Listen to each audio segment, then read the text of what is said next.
Yesterday was like when coaching change like that happens, how it kind of goes out for you guys? Yeah, it was definitely it was a surprise to all of us.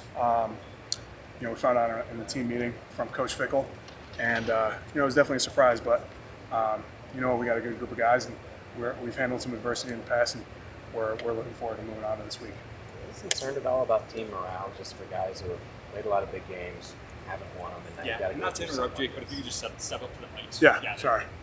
Sorry, was that? Team morale, like, do you have concerns about it, given kind of the roller coaster that it's been, and you still have 2 games to play? Absolutely not. We have a great group of guys, a lot of leaders on this team, so team morale is high, and we play for one another. There's no coaches or anything that influence how we play. We play for one another, the guys next to us, and we love each and every one of each other. So team morale is high, and we're just really looking forward to playing Nebraska on Saturday. How does it impact you? How does the change impact you?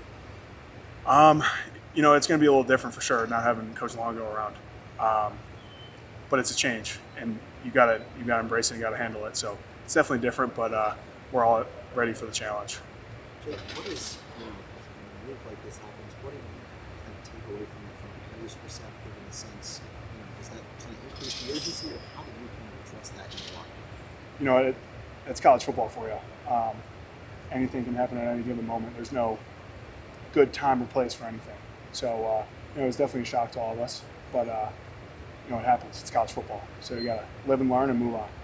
Jake, with just the operation, just filled through the hand signals and all of the questions, like how has that changed for you guys starting today and practice, and just how the operation of getting the calls in and communicating between everybody worked out so far? Yeah, so we have a plan in place. And we had a really good practice today with that plan. I'm not going to say what our plan is, but we have a plan, and it's a really good plan, and we're all super excited to show the world on Saturday. Why don't you think this worked two seasons, that it's led to this offensively? That's a good question. I don't know.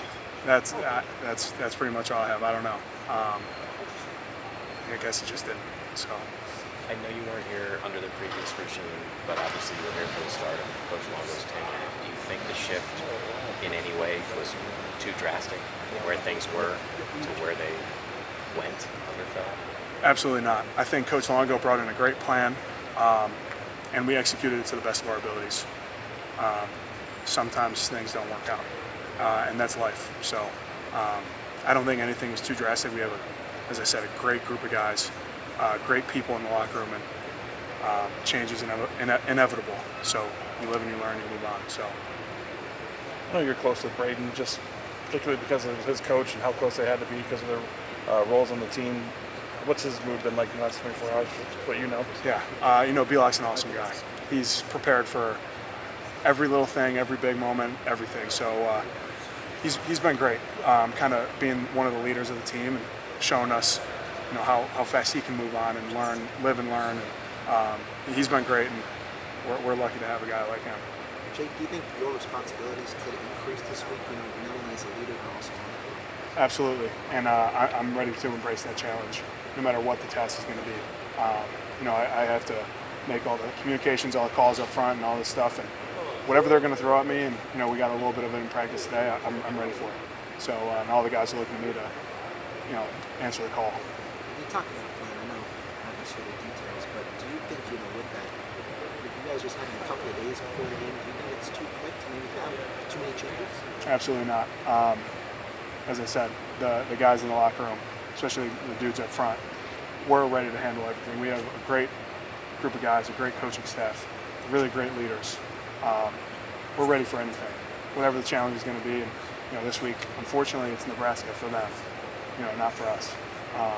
So we're ready to embrace that challenge and bring a beat down to Nebraska. I know you guys have to prepare for a game, but is there any moment of self-reflection, either on your part or guys on offense, just about the role you guys have played in this decision ultimately happening? Because obviously, if the team performs better and it's not on one single person, you guys aren't in the spot. Yeah, you know what? I feel like everyone kind of went through their own, almost shock a little bit when we found out on the other day, but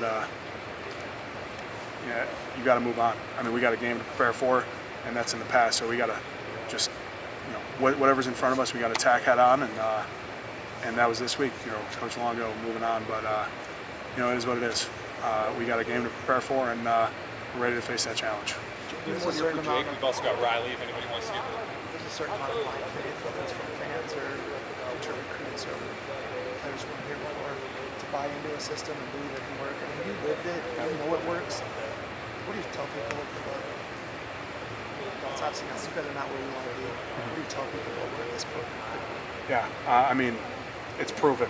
I've been a part of it in the past, so I know that blind faith, it's hard to have.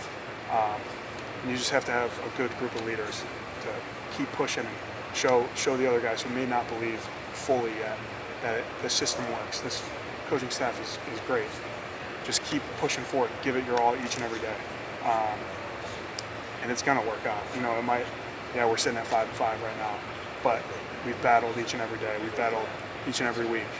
And we're going to get better. We're going to keep pushing no matter what the outcome is.